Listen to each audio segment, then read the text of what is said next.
All right. All right. So thanks, Anna, for joining me here today. I think maybe just to open up, I'd love to, if you'd like to share anything about your baby that you want to share or this pregnancy. Sure. If you want to share, I like to call it your guess date. The date that they've said this baby might show up, and depending on if it's a scheduled event or if you're waiting for things to unfold, or baby to come on their own. If you want to share, so your guest date, anything, if you want to share any baby details that and then one thing I'm really curious about is like going into it, you're not a brand new parent, you've had a kid before, so what do you know now that you didn't know before? Is there like Yeah. one thing that you could be like, this time I'm going into it with this wisdom or knowledge, having done this before? Yeah. So this is my fourth pregnancy in 6 years. So we've been doing stair steps, and this is with all intention the last one. So that's definitely been different mentally, just kind of like trying to appreciate everything and also let the hard parts kind of slide off. And everything's been going really well, thank goodness. It doesn't mean that there haven't been like hard parts, but it's been all the expected hard parts, right? And I'm due, the guest date is November 8th. So we're about 3 weeks away. And this is my fourth pregnancy, but my first boy. So that's kind of exciting. I'm trying to think. Yeah, so we moved in the middle of the summer, and it was funny because we moved in the middle of the summer with my first pregnancy as well, and that was like totally different. Moving with kids and being pregnant was crazy. But I'm really happy to be settled in, mostly unpacked, and then ready to welcome this little guy whenever he decides to make his entrance, which could be tomorrow or, in Thanksgiving. I don't know. We'll see. Yeah. Yeah, so it's been good. I've definitely had like it's been different physically. I don't know if it's because I'm older or because of just who he is, that he is sitting differently or any of that. I've had for the first time a lot of sciatic nerve pain. So like where I like can't walk, which has been kind of hard with the other kids and also a little alarming. But luckily he shifted.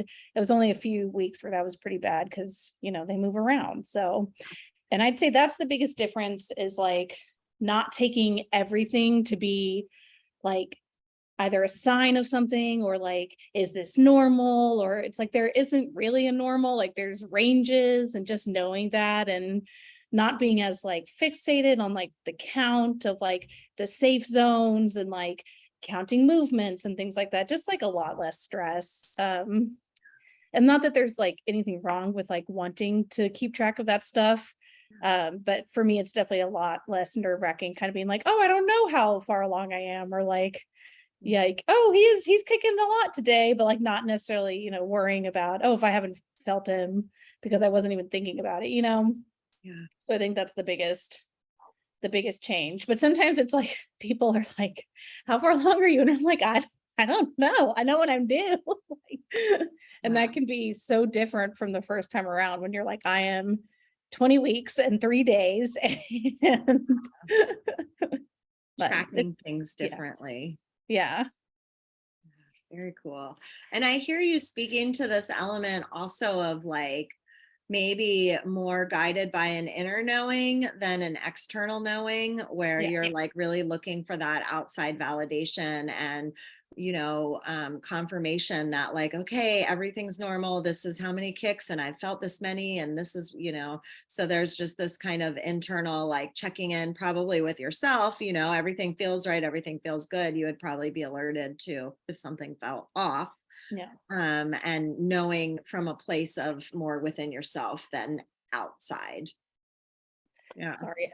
So speaking of childcare, I am solo Yeah. tonight and we're about to get interrupted. You need to go to No bed. worries. Mama, You need to go to bed, please. Jesus, C is C Okay, I'm is taking messing with me. I'm taking my class. I told you that I was doing this.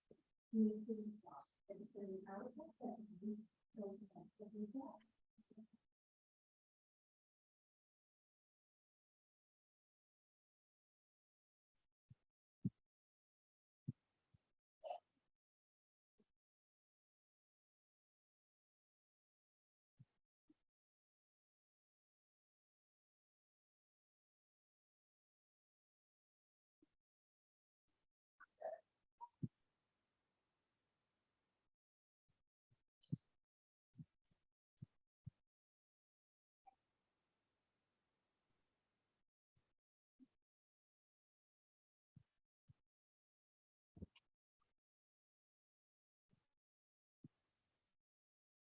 Was really hoping that everyone would be settled, but Yeah, it's a process for sure. yes, for sure. Yeah. Well, it's just us. It's really informal. And I'm gonna edit out any places Okay, that I perfect. need Sorry to. about So, like, that. no, don't. We were already planning to, like, edit portions out. So no problem. Do take care of whatever you need to. And yeah, just however you can be here is fine. Yeah. All right. Well, I wanted to just share just a little bit about Birthing from Within, having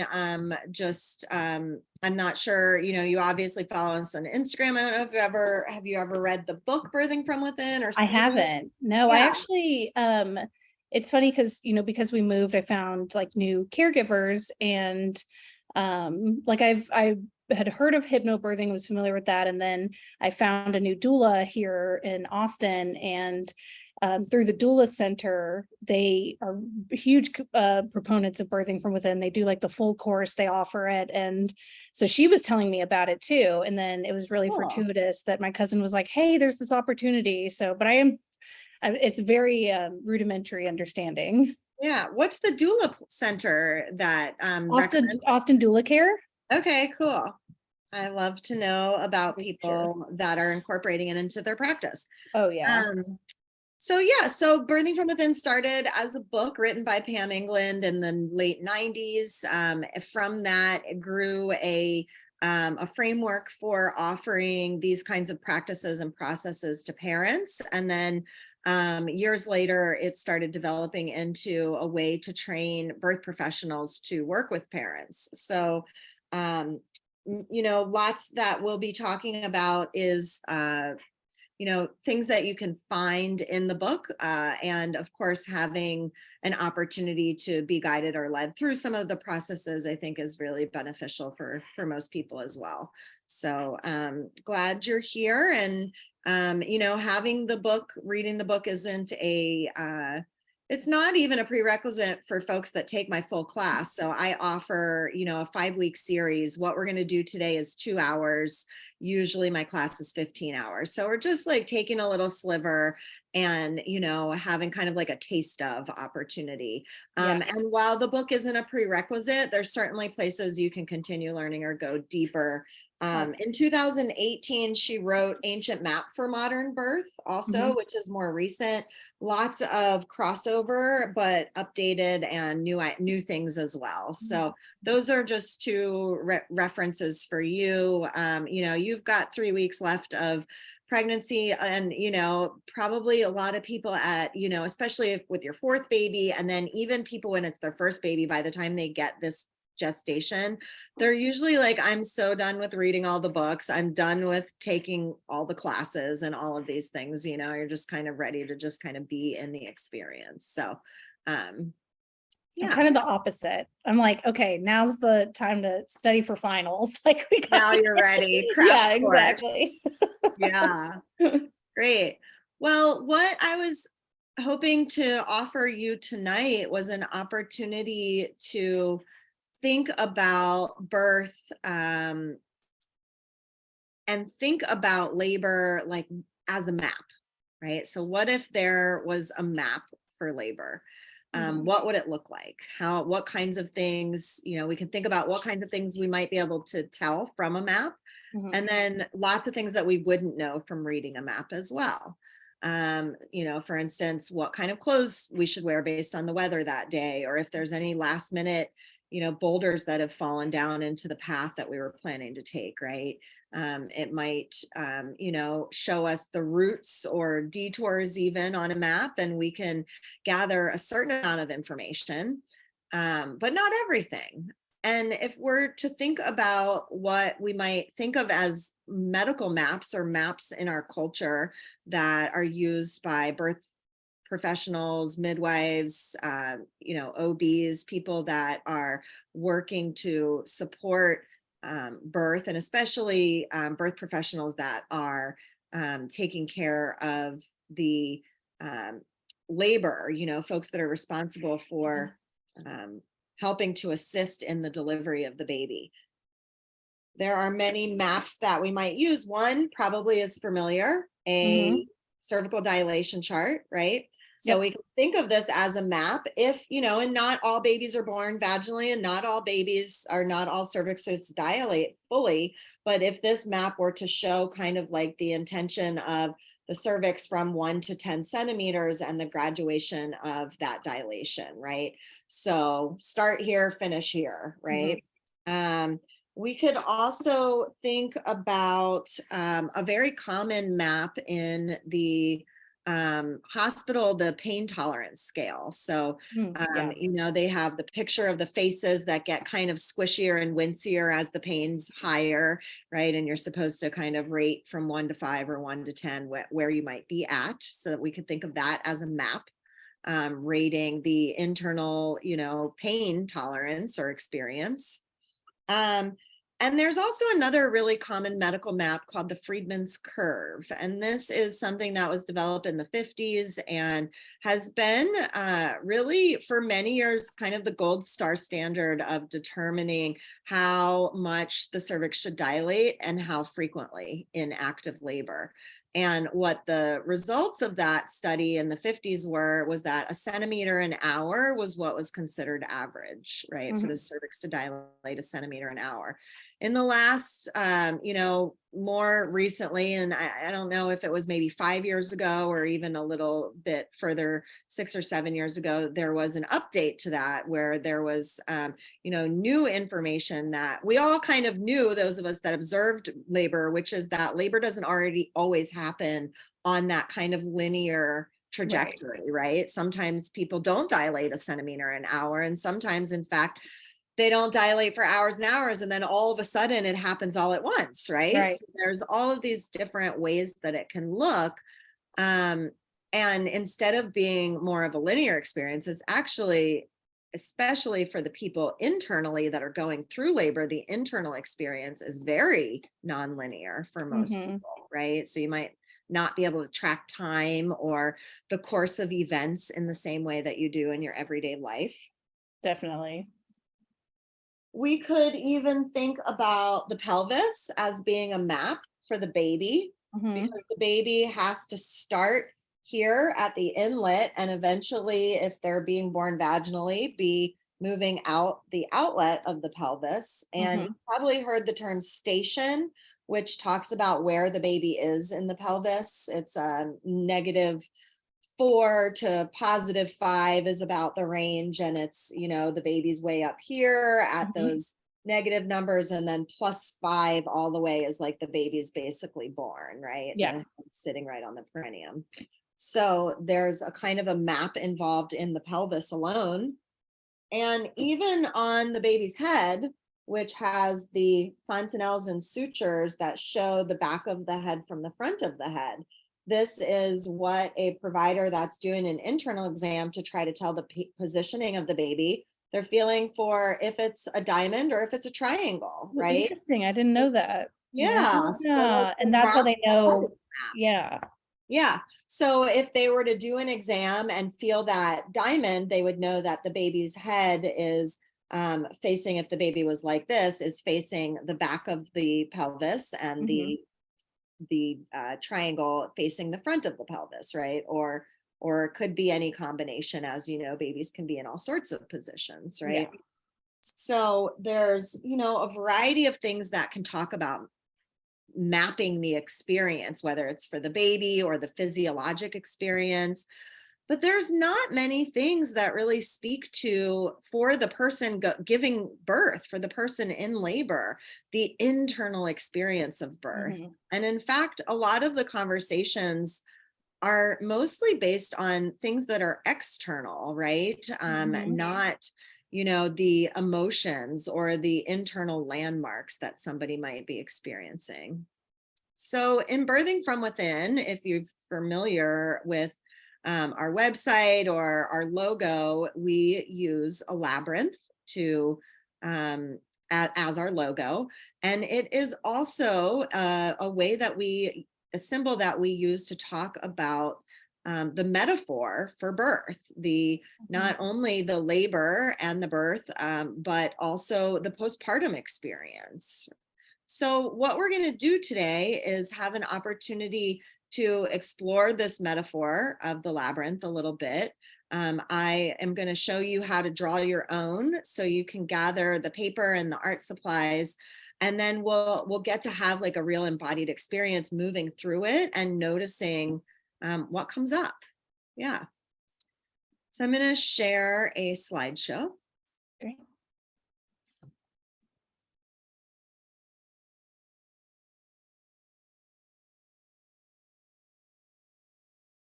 Right, and you're able to see this image here of the labyrinth. That's loading now. Is this coming through for you? Yeah, I Okay. can see it. Okay, great. So here's an example of a labyrinth. There are many different kinds of labyrinths, actually. So this is one that's called a 7th Circuit labyrinth, and you'll get an aerial view in just a moment. So one of and this is actually a different kind of labyrinth. This one is divided into 4 quadrants, although you walk it continuously. So one of the specific kind of attributes of a labyrinth is that it's a unicursal path. So what that means is it's just one line from the entrance all the way to the center. Of course, it curves around in a variety of different ways, Mhm. but it's not broken up more like a maze. And we'll talk Mhm. about some of the differences. But essentially what that means is that you enter the labyrinth, and all you need to do is put one foot in front of the next, Mhm. keep taking a breath, and you eventually arrive all the way at the center. You can just keep going, and there's really nothing that your brain needs to do or needs to figure out, because you're able to really just kind of disconnect from your conscious mind or your thinking mind. And even traditionally, labyrinths were used in a way where it was thought if you held a question in mind or a problem, as you were answering it, there would be new learning or a new solution that would be uncovered in the walking of the labyrinth. And in more recent years, they've done a lot of studies just looking at the different kinds of brain waves and the ways that the parts of the brain that wake up or that are used in this kind of experience. And what they've found is it actually changes the brainwave patterns when you're walking the labyrinth, that it brings you into more of your right brain, which is also where birth happens, Mhm. not the thinking mind, right? And that might Yeah. be familiar to you, that your brain doesn't work the same way when you're in labor. You can't access information, figures, statistics, facts, all of these kinds of details aren't what you remember in labor, right? And so it's more of your body mind that is working in labor, and this is the same part of the brain that is also activated when walking the labyrinth.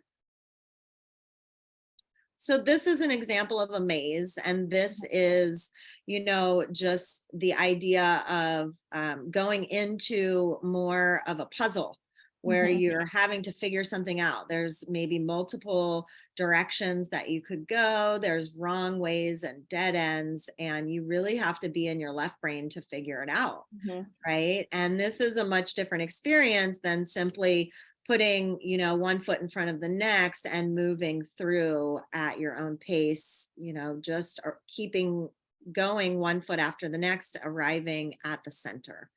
Of course, when you're in the center, you have to find your way back out again, right?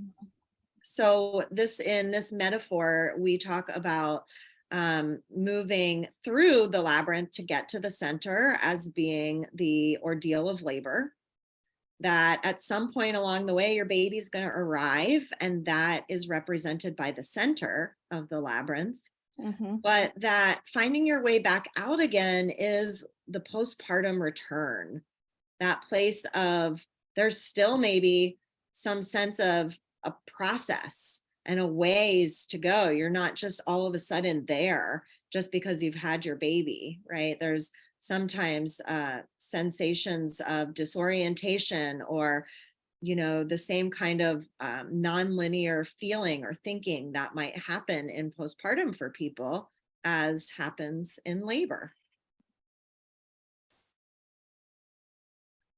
So for many labyrinths, one of the things that was traditional was having a threshold stone in front of it. And this is just an example of a stone that is used as a threshold, although it's not in front of a labyrinth, this particular stone. And a threshold stone was often simply that, a stone that was placed at the entrance, not to completely block it, but to remind you that you're entering, because you have to walk around it or engage with it in some way. So you can't just like mindlessly walk in. You have to step over or around the threshold stone. And it is supposed to be a reminder of a sense of mindfulness or awareness that you're bringing with you. So what we're going to do is give you an opportunity. I'm going to guide you through the steps of creating your own labyrinth. This is just an example of a piece of paper, and your paper can be, whatever size it is. You don't need to add these dotted lines to your paper. They're just here to kind of help you orient in seeing the paper as divided into thirds. And down the center. And then on the lower third of your paper, you're going to create a mark like this.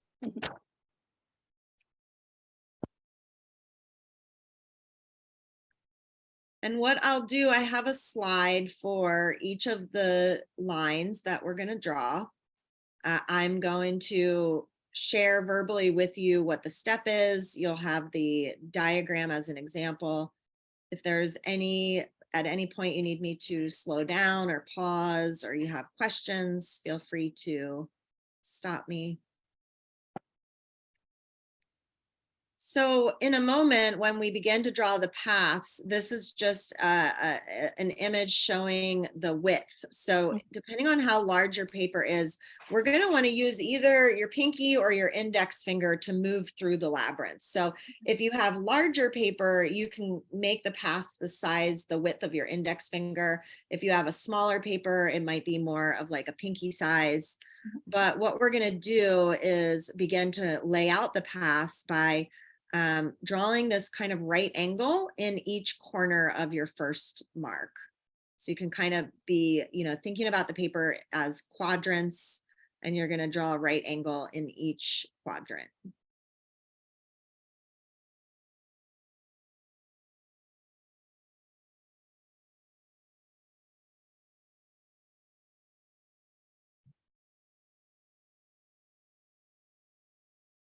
And then you'll add on a dot, maybe about 1/4 of an inch from the center, maybe 1/2 an inch from the center of the right angle. And this image is what's called the seed of the labyrinth. And if you want to remember how to draw the labyrinth, you can, if you have a different color, like a different color marker or colored pencil, whatever art supply you're using, you could switch colors so that the seed kind of pops out. You could take a picture of it. This is a really fun image, depending on how old you know, the children are, many children love to learn how to draw a labyrinth. Yeah. It can be a really fun activity. So starting with the center line, and the black line represents the lines that we're going to draw next, but you don't need to add the arrow. That's just there to show you more clearly where it's connecting. Mhm. So we'll just draw a little hook from the center line to the upper angle of the right arm. And this is the very center of the labyrinth, this little nook. So we will actually be drawing the labyrinth from the inside out. Mhm. Adding a second line, moving from left to right. The pattern is you're taking the very next thing on the left and you're connecting it to the very next thing on the right. So upper arm of the upper quadrant right angle to the dot on the right.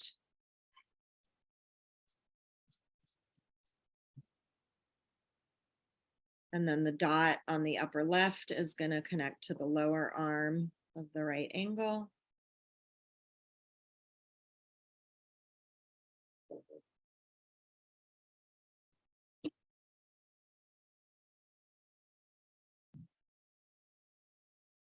And then this next one is the lower arm on the upper left quadrant, connecting to the center line.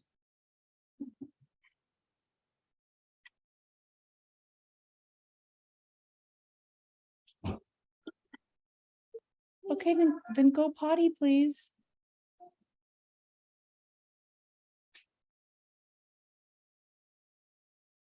This one is the center line connecting all the way down around to the lower right angle arm now, the top of it.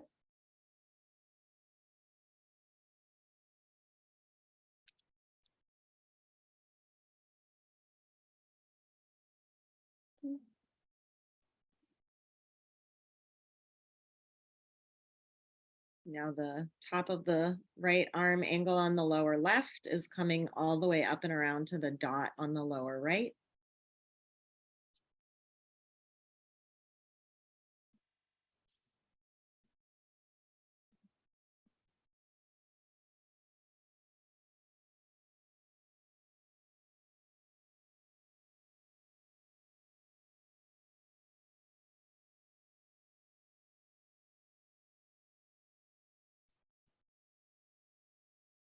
And then the dot on the lower left, coming all the way around to the last right angle arm on the lower right.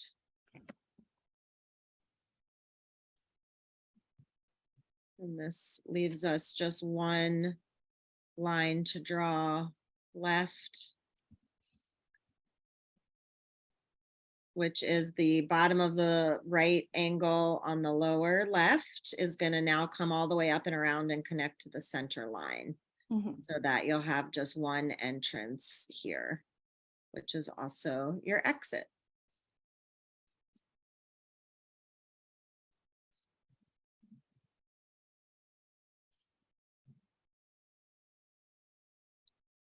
So you can also add maybe a symbol or anything that might represent a threshold stone at the center of the labyrinth or at the entrance of the labyrinth. And if you think about this kind of moment where at some point you won't be in labor and then you'll cross over this threshold to be in labor, you know, what might maybe there's a symbol that represents that moment or something to remind you to enter with awareness. Yes, one hug. Please go to bed. I love you. Go to bed. Mama, No, you need to go to bed, okay? It's my art. Come on, go to bed. Thank you. Aziza, I know, go to bed. We can do it together tomorrow. Thank you.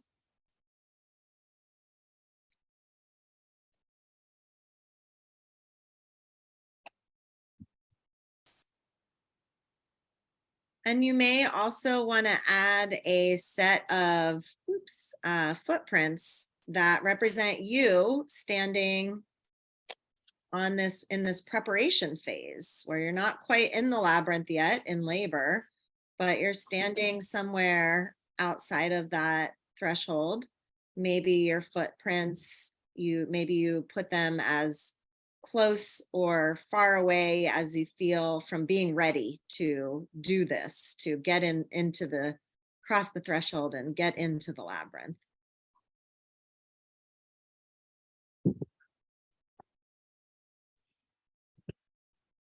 So what we'll do now is I'm going to give you an opportunity to just pause and begin to move through the labyrinth, and you can use your finger to walk through. Before entering, maybe just pausing, taking a breath or two, just finding a sense of settling into your seat, whatever that might feel like for you, noticing your breath, just giving an opportunity to connect with your next outward breath. And as you move through, just kind of noticing what comes up. What are you sensing? What do you notice? Find your way to the center. Maybe pause there for a couple of breaths and then find your way back out again.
I definitely noticed, like, if you try and look at all of it as you're doing it, you can feel really quickly like you're gonna mess up, like get lost or, slide into the wrong area. But if you just follow the path and just trust that you're following the path, it's a lot smoother and you go through. And it's almost harder to get back out than it is to get to the center. Yeah, good observations. How might that be like labor? Any one of Yeah. those things. Yeah, because labor's, 1 or 2 days, and postpartum, it can just keep on keeping on. Yeah, absolutely. I like this idea of also, if you're looking too far ahead of where you need to go, that can kind of, create a little more disorientation or uncertainty about where you are in the process. And I think about people, how common it can be to wonder, how much longer there is to go. Yeah. And yet often one of the best things to do when that's happening for people in labor is just to remind them to bring their attention back to this next breath, Mhm. back to this contraction, just getting through this one. Yeah. Yeah, very cool. Any other things that you noticed about it? Or one of the Yeah. things I'm wondering too is like the difference between how some parts feel or look further away from the center than they might Yeah. actually Well, be. so I used chalk, and so Mhm. by going through it, I actually made it a lot prettier because like Yeah. I was like rubbing it in as I was going. So that Yes. also seems like, it's a more beautiful experience once you've like been through it in and out, and you can look back on it for sure. Yeah. Yeah, I mean, I tried not to be too critical of my lines as I was doing it because they're definitely not the most even. Yeah. Yeah, I love that metaphor of like it looks prettier once you've gone in and out and you can look Mhm. back at it and be like, oh yeah, in the moment you might be like, this is getting everything messy, or it's, it's my chalk Exactly. all over my finger, and and then after it's like, oh, the colors have blended so nicely Yeah, together and there's a exactly. softness to it. Yeah, very cool. Um, and thinking about this element of arriving at the center, what was there anything that you noticed when you arrived at the center? Thinking about the birth of this baby. Yeah. I think it's probably pretty accurate that it's like, okay, you need to take a moment. And it's like, okay, now let's finish up. And I feel like that's a tendency of mine to be like, enjoy the moment, enjoy the moment. It's like, okay, now let's move on. Even if I would, you know, like to lean more into just living in the moment versus like, okay, what's next? What's next? Mhm. So Yeah, sometimes people even notice like they rush in through the labor, but take a long time coming through out the post, mhm, the return part. And just noticing the difference between, yeah, feeling that um, the pace that you're moving and how that exactly. might be relevant in some way. Yeah, very cool. So thinking about just taking this a step further, Mhm, having an opportunity to bring in some pain coping practice with mhm, the labyrinth. So um, I think if you do have ice available, mhm. okay, great. Do you need a few moments to get it together, or you've got it right there? I have it. It's a little Okay, melted. Should okay. I No, drain it? well, it's up to you. It'll definitely work, Okay. whatever you have, and we can also you can actually either pick up the ice depending on how formulated the cubes are, or you could even bring your hand into the ice water Okay. and play with that, depending on how intense that might be. So, Yeah. um, what we'll do is have an opportunity to experience a practice called non-focused awareness. Mhm. And this is where you are incorporating what you're seeing, what you're hearing, what you're touching, and what's touching you. So It's this like if you're idea, having a panic attack almost. yeah, Yeah. absolutely. It's a coping skill, right? It's a Yeah. coping skill, and we can use it for all sorts of things, right? And it's this idea that when there's a big sensation that's Mhm. happening, like labor or a panic attack, that's likely not the only thing that's happening. It's just what we're Right. noticing because maybe it's the biggest, Yeah. right? So if we can also incorporate other sensations and noticing with curiosity, where labor isn't happening, maybe the ways our feet are feeling touching the floor, or the Yeah. ways that somebody's hand might be laying on our backs, That or makes the sense. way your clothes are touching your body if nobody's there with you. And noticing the sounds that you might be hearing in or around the room. Maybe it's even a song that you have Mhm. played. Noticing what you're seeing, the sights around you. It's common for many people in labor to find a focal point to Mhm. use and concentrate on that focal point with their eyes just following the lines or the shapes, right?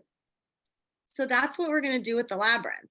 We are going to first, I'll just invite you when you pick up the ice to just use the labyrinth as a focal point, just imagining tracing the lines maybe with your eyes. Maybe you're noticing the colors, the images, the shapes. So beginning even before you pick up the ice, as you are, just beginning to notice it, and can notice maybe there's a softness to your eyes as you're drinking in what you're seeing, noticing shapes and colors, textures, shadow and light. Even noticing what you're seeing in your peripheral vision. Mhm. Bringing your attention to what you're hearing as you're noticing this image. There may be sounds in the room around you. Perhaps noticing the closest in sound and the furthest away sound.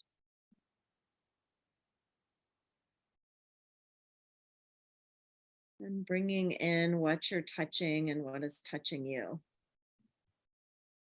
Noticing any sensations that might be felt in your body. Noticing the way that your feet are touching the ground beneath you. Noticing the way that your body is supported in the chair. And just balancing out what you're seeing, what you're hearing, what you're touching, and what's touching you. And then go ahead and pick up a handful of ice or bring your hand into the ice water bowl, whichever you prefer. And staying with your practice, coming back to what you're seeing.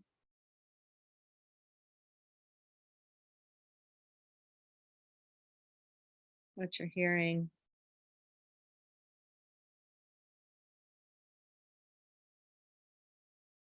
What you're touching. And what's touching you.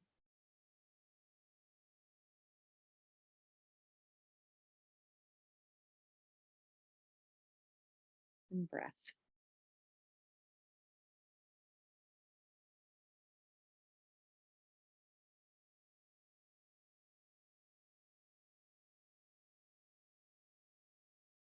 And finding your way, what you're seeing, hearing,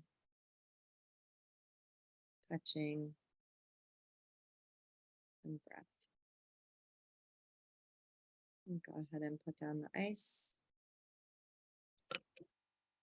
Just taking a big, deep cleansing breath and then blowing it away or making any movements that you need to let it go.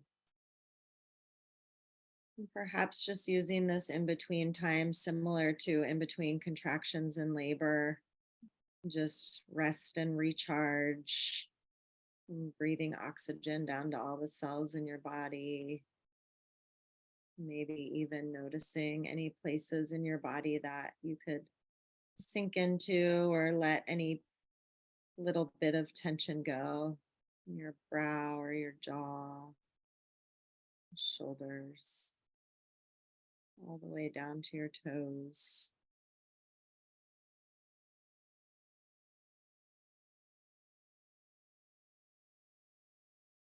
On this next one, I'll invite you to, while you're holding the ice, using your other hand. So you'll switch hands with the ice and use the hand that you didn't use last time. And with the opposite hand, moving through the labyrinth with your finger.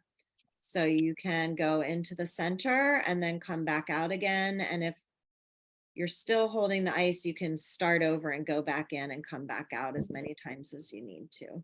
Mhm. I'm just noticing how you respond to that. Let's go ahead and pick up the ice and begin moving through at your own pace.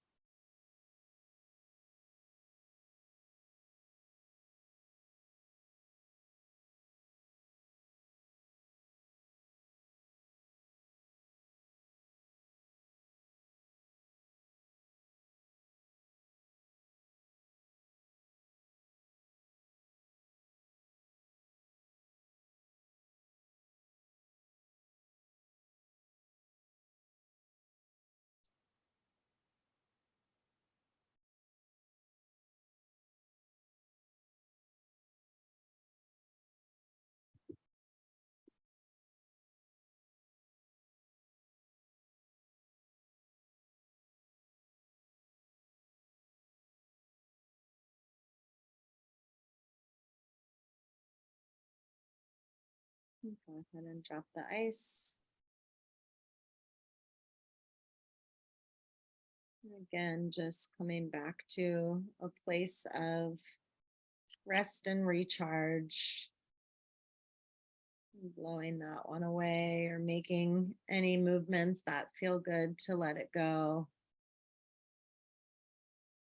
Maybe doing another roving body scan, just noticing places from the top of your head down to your toes that can soften, or loosen.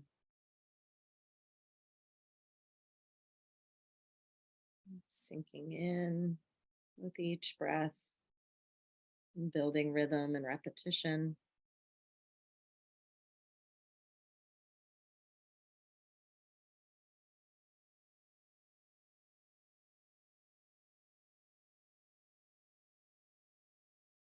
For this next last one, finding any focal point. Maybe you like to use the labyrinth, you want to use the same thing, but you could also use anything in the room around you, just allowing your eyes to settle maybe on a spot on the floor or the wall. And again, just noticing what you're seeing, hearing, touching and touching you as you pick up the ice.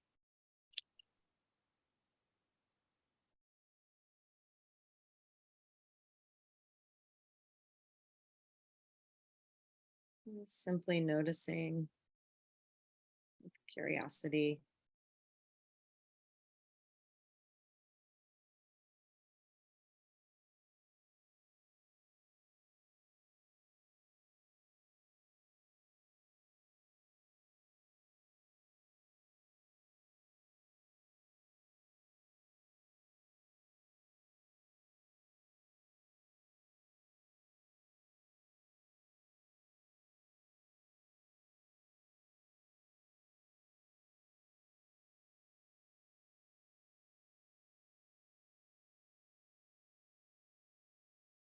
Go ahead and drop the ice.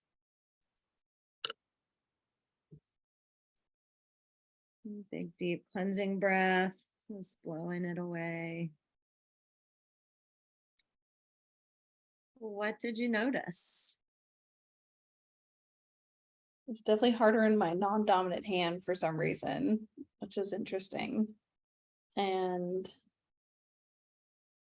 the focal point was more of a distraction than the trying to go through the labyrinth. Mhm. Because I felt like when I was trying to go through the labyrinth, I almost was like getting distracted by the discomfort and then being like, wait, you have to focus. And that felt like more energy expense than trying just to focus on it or just look at it and observe it and see what I was seeing. Yeah, taking a little bit more, too much concentration or effort on your part in that way. Yeah. Yeah, that makes sense. Sometimes, and you probably noticed this about labor, for your previous birth, that sometimes people find very much more of an internal style of coping. Mhm. And sometimes people are more external, where they're looking for things to engage with more. Yeah. Often people in labor will find times in labor where internal is helpful or external is helpful. Sometimes people are very much more one or the other. Did you notice anything, about that for you in your previous births? Yeah, the last one was really interesting. I was at a birthing center and there was this statue of a mother and baby, and that just became like my focal point. Mhm. And it was like, focus on that. And then just like mantras, like just the word open. And then like, this is how you meet your baby. This is how you meet your baby. Like one more and you get to meet your baby, one more to meet, just kind of that. Either if I was either actually verbalizing it or just internally.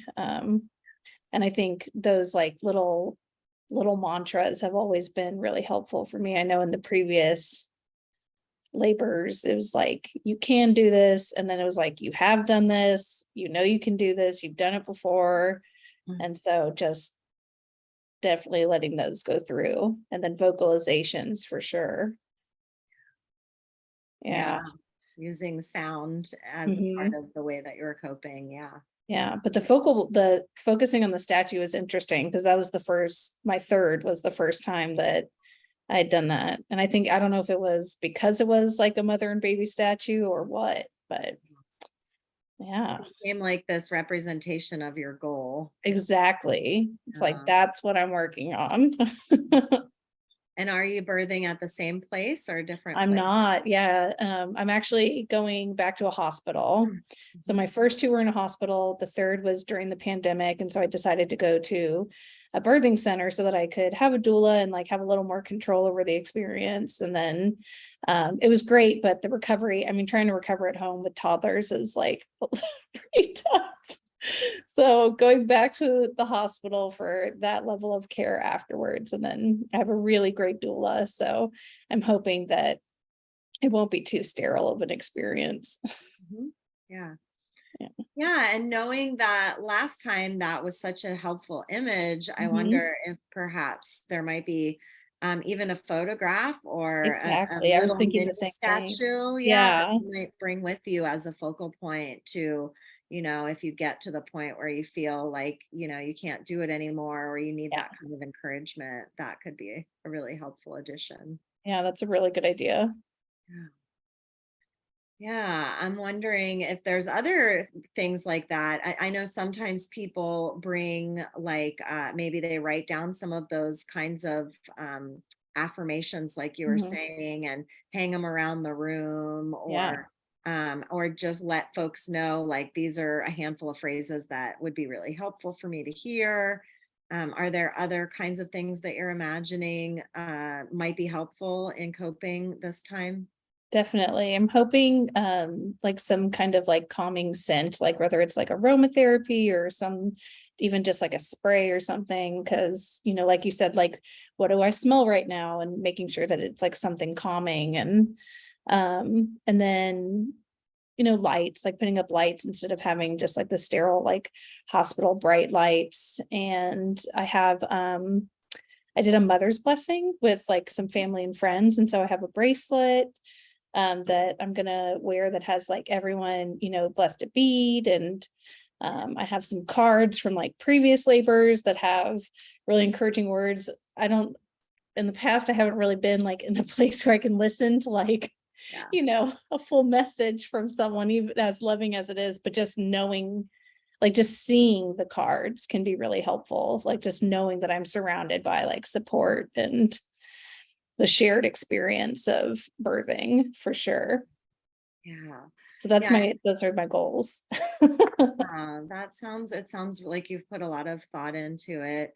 I know as a doula, I've gone to lots of births where they're, in the hospital, there's kind of that, well, I don't know, maybe not at every hospital, but at most of the ones I've been in, they have kind of like a thick window ledge where Yeah, you can kind of exactly. assemble some of those types of objects. And they're just kind of, close enough that you can see them. They're not in the way, but you can reach over and have them in your eyesight or if there's a moment. I know sometimes like yeah, even hearing a sentence from Mhm. the card that a friend sent or a blessing that a friend sent, can really help you to find a lot of strength in the Yeah. moment.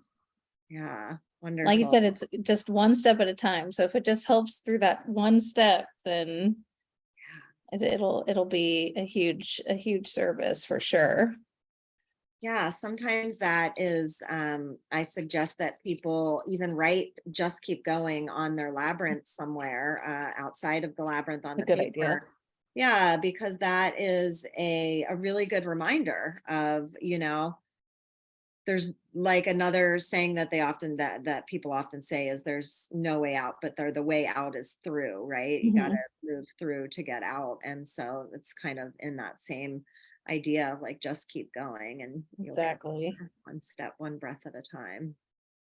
Yeah. Another thing that we talk about in the labyrinth is this idea of there being gates Mhm, that people may come to in their labyrinth of labor. mhm, And one example could be at that entrance into the labyrinth that might be the gate of great excitement.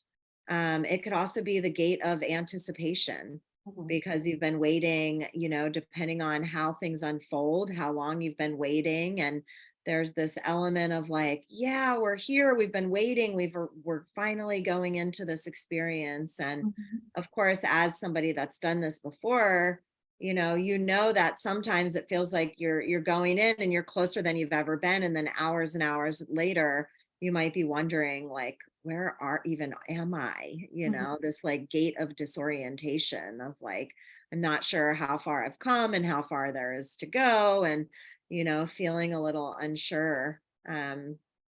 We talk about the gate of doubt that often comes in for people, that they arrive at this place where maybe they aren't sure how to get through it or if they can do it. One big lesson to me as a doula was I once supported somebody who was birthing their 11th baby. And I thought, what am I even here for? Like, I just need to sit down and like, take a lesson, right? Right. Like, there's not much that this person possibly could need from me. And it was such a beautiful experience because, as you know, like for most people, each baby, it's quicker and quicker labor, and Mhm. especially the pushing phase. And so her experience, the once labor started, it wasn't very long, but she still got to a place, even if it was just for a moment, where she wasn't sure, right? Yeah, I was like, wow, it was so humbling, that like yeah, even this person in her 11th, opportunity to birth, she still for a moment had this uncertainty or was at this gate of doubt, yeah. and especially for if it's somebody's first time birthing and they don't know that they might arrive at that place, just having somebody say like, this is really normal. Yeah, Everybody often, will get to this place where they don't know if they can do it anymore. So if you get there, know that it's not because you're doing it wrong, right? right. It's just a normal part of the experience, right? Pam England talks about the gate of holy terror, which is often right before you meet your baby in those Yeah, final moments of pushing, where there's like a literal uncertainty about whether you may live or die for yeah. many people in those moments. It sounds like you've visited that gate. I've been very fortunate that all of my pushing has been 20 minutes or less, which I know like there is no guarantee that that's happening again.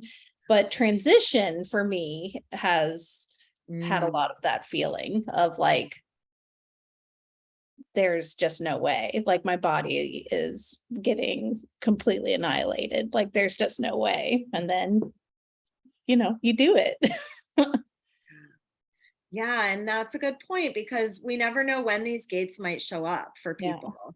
They could be anywhere, the gate of great determination is another one that often people get to where, Yeah. they're very fiercely, fiercely determined to get to meet their baby, to do the Yeah. work, to get through each contraction as much as they can, as best as they can.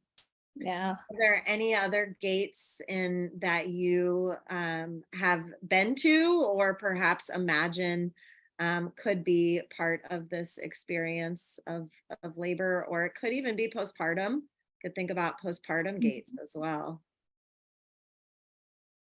Yeah, I think I have multiple gates of self-doubt throughout the process, Mhm. probably. But towards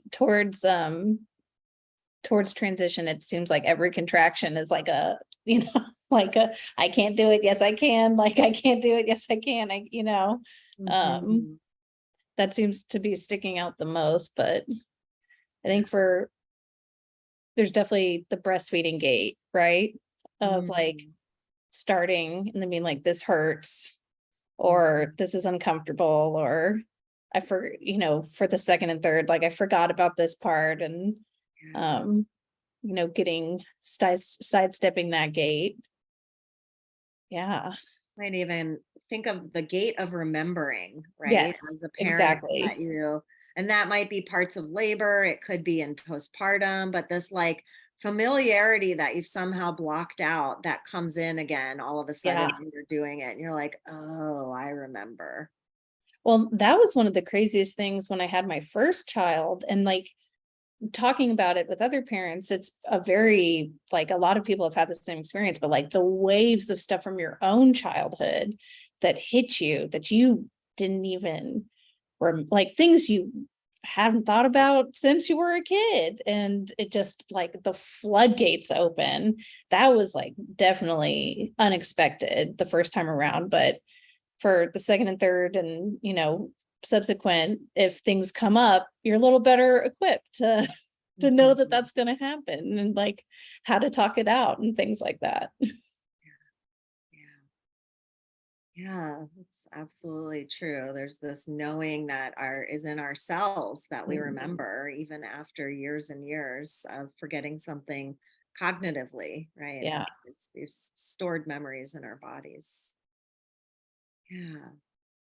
So this is often a really helpful tool for people. It could be that it's something that comes in labor where you're, at a place, maybe at the gate of doubt, or Mhm. at a place of feeling disoriented, or, just maybe in this non-linear experience of like, oh yeah, this is a lot more, these twists and turns feel a Mhm. lot more familiar and authentic than a linear kind of charted plot graph, right, of like how labor is supposed to unfold or proceed.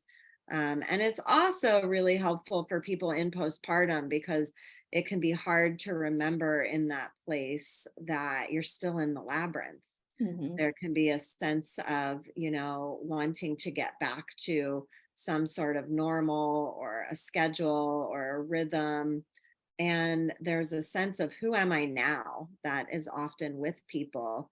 After your fourth baby, who am I now in Yeah. with this new baby? And as a family structure, who are Mhm. we now? Right? Everything Exactly. shifts a little, right? So thinking about the time that it takes to for that to unfold, for it to unveil itself and to become clear, or more clear about um, where you are in that place, right? Finding your way back out again to who am I now?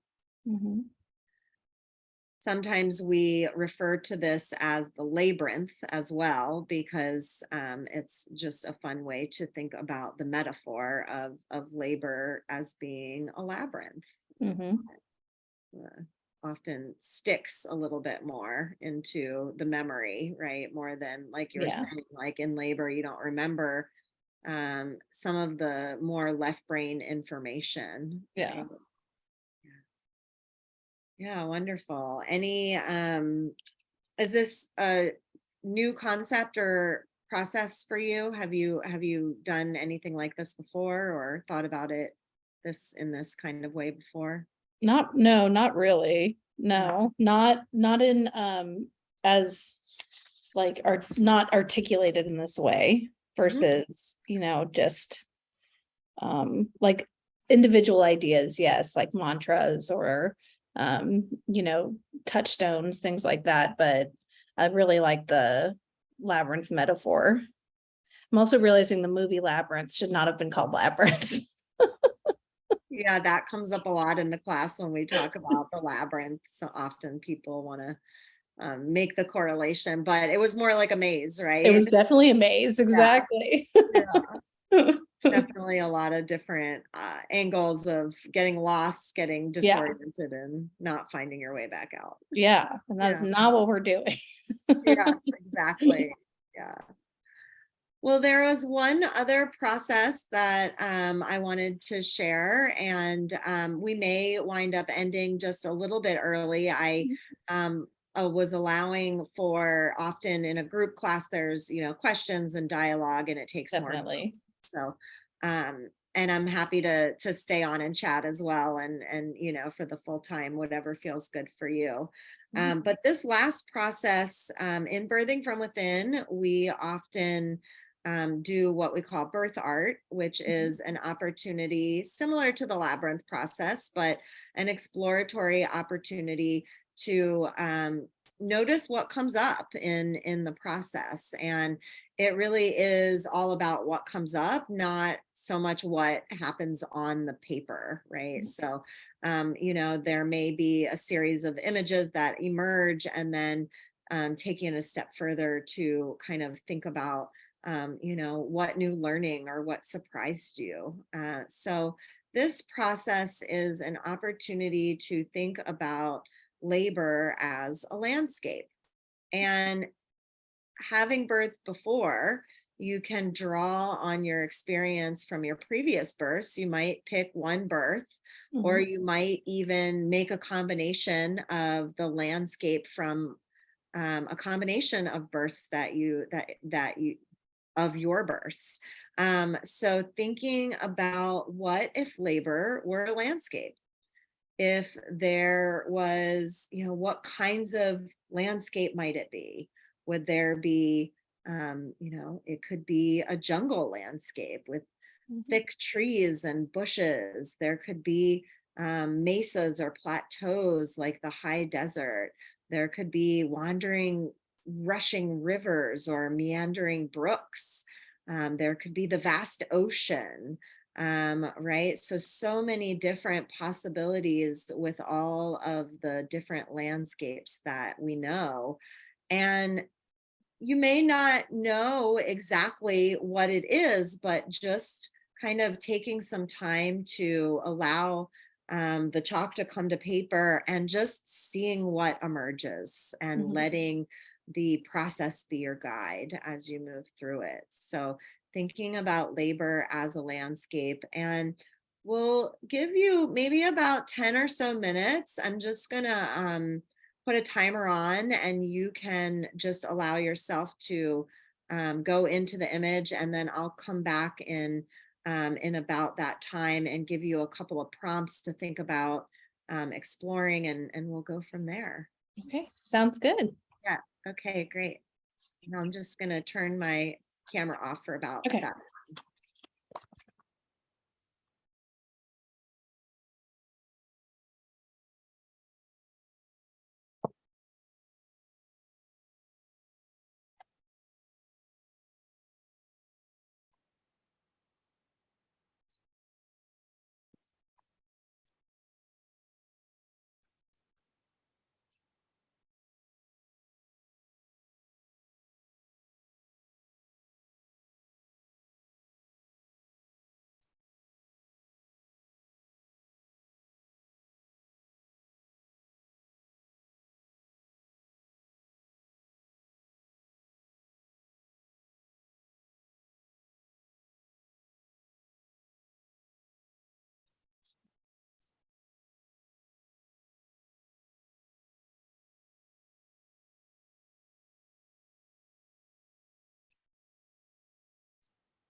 Taking just a moment to notice your image, just noticing maybe if there's anything that it's asking you to add to it for any reason, maybe anything that you left out,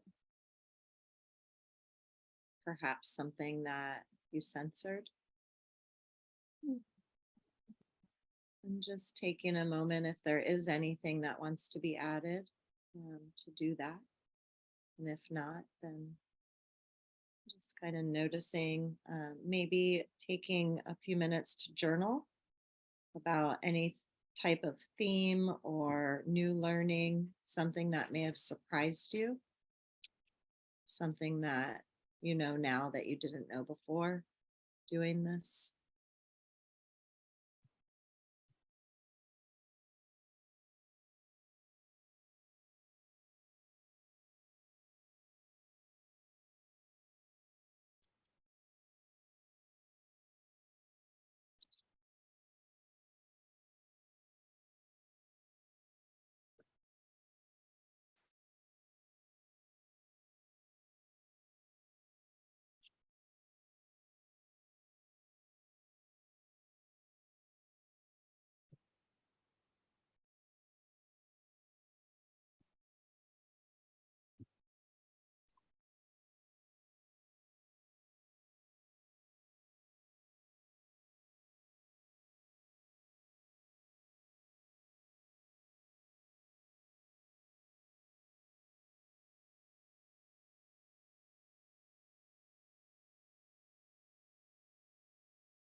Whenever you feel ready, no rush, take the time that you want, but whenever you feel ready, if there's anything that you want to share about what you noticed or what came up. Sure.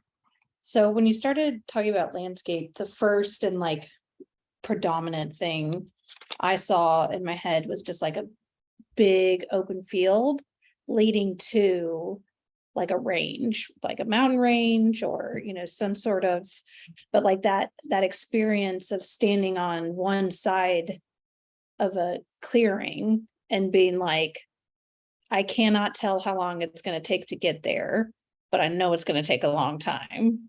And I know it's going to be a process. And what I noticed is, so I started drawing and I very purposely wanted to draw like tiny person, me, and then the big range. I'm not an artist, so please, bear with me. And then, the range itself, what you're walking towards. And I noticed that I made the range really big. Whereas like this is supposed to be about the landscape, right? It's supposed to be about this part of the story. But I made this huge, and upon reflection, it's probably because like having the baby, like getting to the range, it's a journey. But then being a parent to this new person, that's like a whole nother adventure, with a whole lot more obstacles. So maybe subconsciously, that's why I chose this sort of like half and half. And it also goes with the conversation we've been having, right? Of like you go in and then coming back out, that's a whole nother thing. And then I also tried to draw like some sort of features, like little flowers, just something really subtle within the actual planes, to kind of as that reminder of like, even if it feels like you're going into just all the same thing and it's never ending, that if you like can look down and focus, you'll find touchstones and focal points and little details that'll help you track progress. Because if you just keep looking at the range, it's going to look like you haven't gotten any closer. But if you look down at the way you're going, you'll find that you've made a lot more progress. Wow, so many discoveries that came Yeah. through for you there. Yeah, very cool. And was it the mountain range that surprised you? Was that surprising to you? It Yeah. was that I made it so big. I was like, I think I made that too big. And I'm like, why'd you make it so big? And I was like, okay, well, let's think through it, Mhm. And it feels like from what you're saying, and I don't, and tell me, if this is true, that as you were drawing this, was this more kind of thinking about this birth ahead? Yes. was Oh it yeah, just definitely. Oh my gosh. I like Yeah. completely. Yes. I forgot that we were supposed to also could bring in previous experience. Yeah, I definitely was thinking about the Yeah. journey ahead. Yeah, and it was very open, so there wasn't a right or Yeah. wrong way. It was just an opportunity you could have if that felt significant.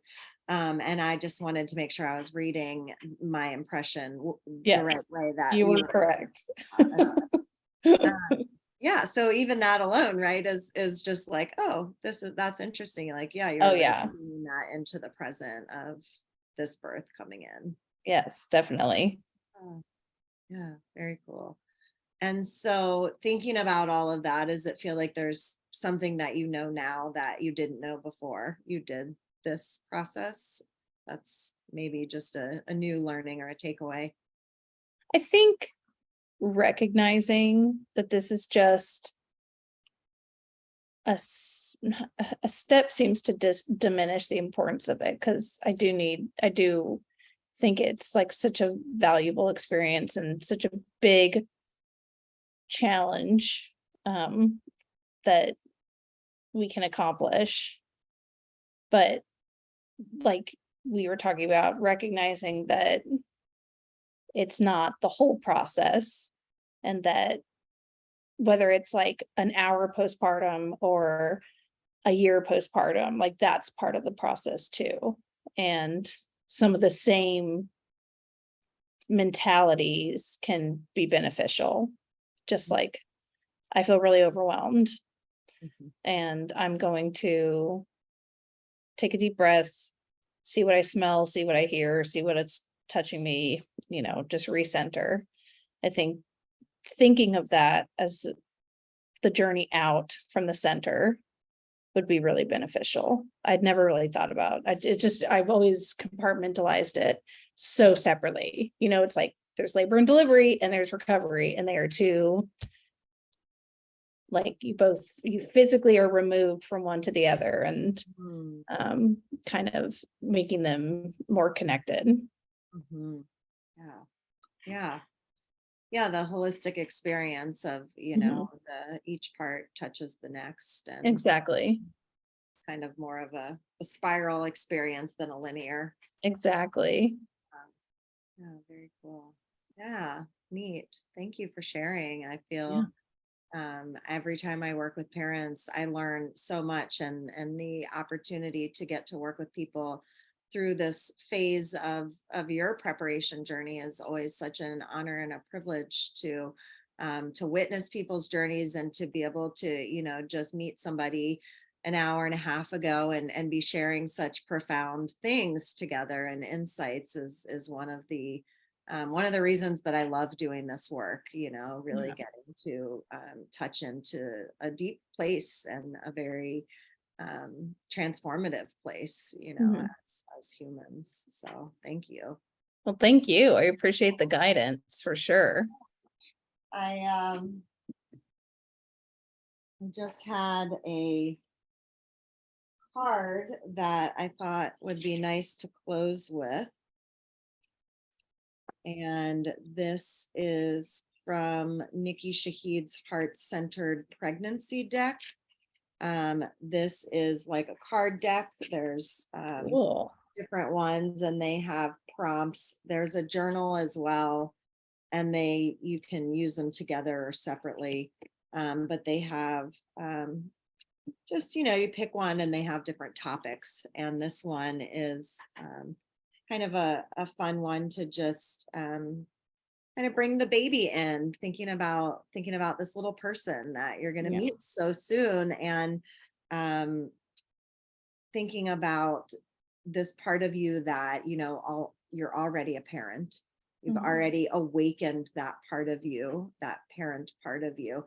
And yet this is a new baby, right? And Mhm. there's this new way, this new awakening of passing your gifts, wisdom, lessons, all of the things that we pass, as parents on to your children. So this one's called Heirloom. And it says, you have continuously been learning about parenting since you were a newborn. You Mhm. first learned from your own parents, grandparents, and family members what it means to care for a child.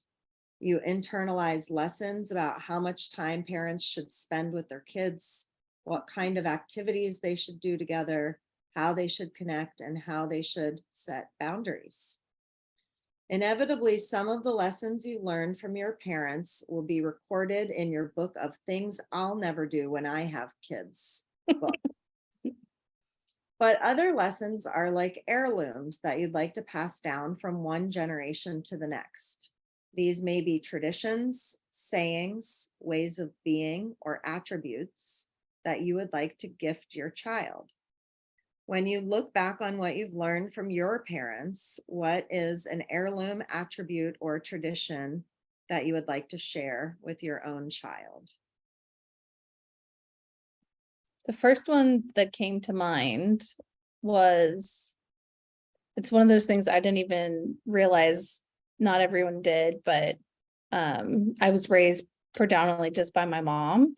And she always, like, every phone call before I left the house, it's always just, I love you.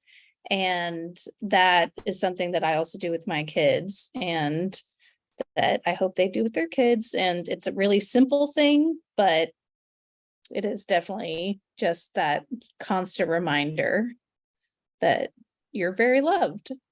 Yeah, beautiful. Thank Mhm. you. Thanks for sharing that. And yeah, I wish you an amazing, amazing birth experience. I am definitely like, just as you were in the 10 minutes withdrawing, there was an email that came through from one of the people that was supposed to be here. And she said, "You're never going to believe it. My water broke and I'm heading to the birth." That's amazing. I know, right? So Oh, that's I was like, exciting. oh, I feel like, like literally this is just somebody that I emailed with, never met, but now I'm getting to like play in this excitement of like they're going to have their baby and I'm holding space for them. I'm like wishing them Exactly. good wishes. And now you're wishing them good wishes. So Absolutely. in that way, I just, again, like feeling, just an opportunity to meet with you for a couple of hours. I'll be holding you in good thoughts and, Thank uh, you. hope for an amazing birth experience. Thank you so much for taking the time to be here Mhm. and having, an opportunity to do this class together. Absolutely. And thank you for the offering. I really appreciate it. I think it's gonna definitely go with me into this next journey. Yeah, absolutely. Anything that at all that you want to questions or anything that feels important to ask or share before we close? We do have some time, so I'm Yeah, I not. think the only thing would be, I really like the idea of, like, having, whether it's my doula or my husband, like, be like, okay, think through what you are hearing, think through like what you're feeling. Is that in the book, or would that be something maybe to like write down on an index card for them, or what do you think would be? Yeah, well, yes to both. I think Mhm. both would be helpful, or both are good and both are true. So non-focused awareness can be found in Birthing from Um, Within book. And that is what Pam England calls it in the book, non-focused awareness. And that is a process where if somebody is guiding you through it, Mhm. they can use those words. So usually what I say is noticing what you're seeing, Mhm. hearing, touching you, and touching, and then back to breath. So it's 5 different things. Seeing, hearing, touching you, what you're touching, and your breath. And I think that it can be really helpful to practice. Yeah. Leaving here, it's something that you could take away with you as a practice even once a week. But the more you do it, the more it becomes like a strengthening a mental muscle or a way of responding, right? So it Definitely. becomes kind of you become entrained by it. And so if you wanted to practice alone, you could just kind of cycle through those in your head so Mhm. that it becomes a little bit more of a track, like an audio track in your mind. You Yeah. can also hold ice and have somebody else guide you through and practice so that they can become like familiar and make it feel, it can feel a little weird when you're not used to doing these things, like leading people through a visualization or something. Right. Exactly. Having a little bit of like practice ahead of time, Good just idea. as a couple, often really helps people to feel like prepared. Or with your doula, right? You could have your Yeah. doula be the one that's kind of guiding you through that. So yeah, I think having an index card, you could write those things down, and then that person could just have it in their pocket as a reminder. Perfect. Mhm. I think that's definitely going to be one of the strategies. Yeah, very cool. Yeah, and so just to elaborate a little bit more about non-focused awareness too, is that, one of the things that can be really helpful about it is it helps you to bring in things that you might think of as distractions or uncomfortable, and try Mhm. to actually bring those into your experience of coping. And an example of that might be in the hospital, if there's like that incessant beeping machine, Yeah. right? Yeah. And you're like, God, if only that machine wasn't beeping, I could get through this contraction, right? Well, this practice really kind of allows you to, instead of like having a story about the beep, just like be in curiosity and just have it be part of the soundtrack of the room. Yes. Yeah. So like, Definitely. okay, I hear the beeping, I hear my breath, I hear the song, I hear my partner, I hear, and then back around. And then at the same time, you're, noticing what you're seeing. You're having maybe the sensation of noticing touch on you or around you. Mhm. Right. So there's all of these different things. And there's what's called the gate control theory, which is this idea that your brain can only pay attention to so many stimuli at one time. Yeah. So let's say there's one that's really big and you don't like it, right? Like labor pain. Like some Um, contractions. yeah, right. Like noticing the other things isn't going to make that pain go away. It's Mhm. just going to make it so that you're noticing other things and you're not giving the pain 100% attention. So you're Right. kind of, dividing the attention between different things. And so it just Yes. helps you to feel like you're coping. Like you might not even notice for a second the labor contraction because you're noticing something else. And every second that you don't notice it is, A that's the win. yeah, yeah. So that's kind of the like how it works, and also some of the ways to think about it outside of just noticing the pleasurable sensations Yeah. or the neutral sensations. You can also use it to really help to try to turn some of the sensations that are more of a bummer into just a neutral place at the Yes. best, instead of in a place of suffering, right? Which usually has to do with our story about something, Mhm. right? Not necessarily the thing itself, but it's like what we're telling ourselves about it, right? So it's just an opportunity to reframe a little bit, or let go of the story that you're telling yourself and just be like beeping machine, breath, this, that, you're Yeah. just kind of naming it. Yeah. Sounds great. Yeah. Does that make sense? It definitely does. Yeah. Very cool.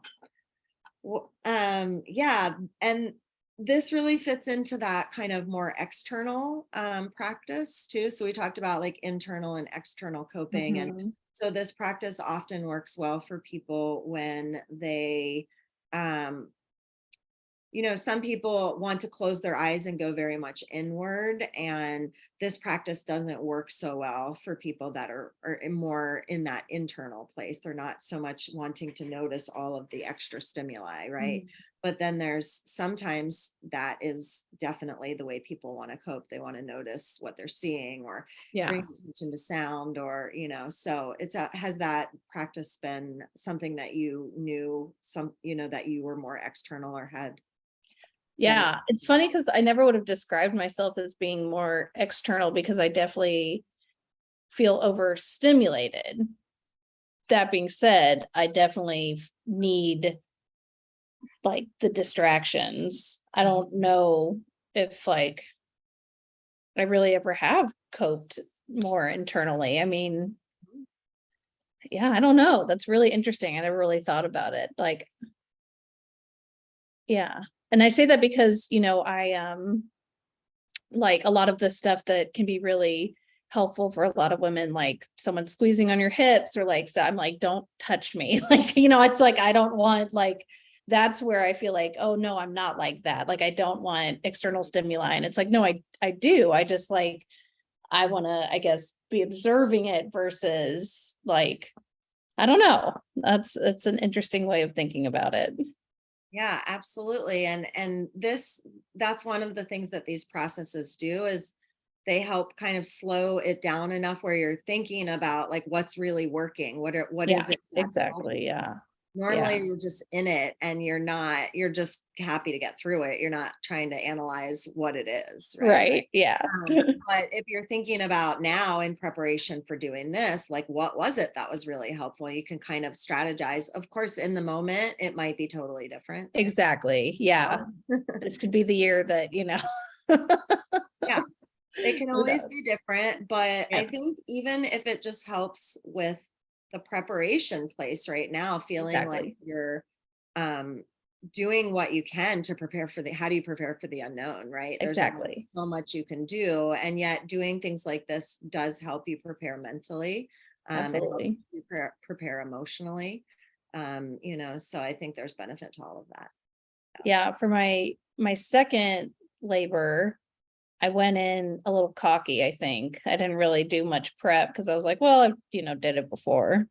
And Hmm. it wasn't the best experience because of that. I felt really, I mean, you're out of control, but I felt very like frantic the whole time. Like I wasn't remembering any of the techniques or like anything that I should have been. I just wasn't in the right mental space because I hadn't prepared mentally. And so I made a conscious choice to not do that the third time. And I think I feel a lot better about the experience. And so I'm gonna, doing that again this time and just making sure.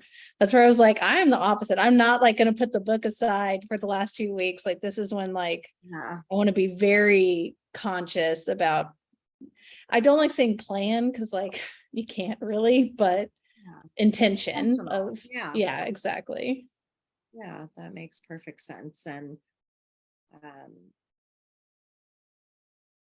you can only plan so much for the unknown, right? Right. And yet there are things that you can do. And it At sounds least you like can have like a knapsack though, like for the journey, not yeah, just going with nothing. sounds like you're really leaning into that. So Yeah.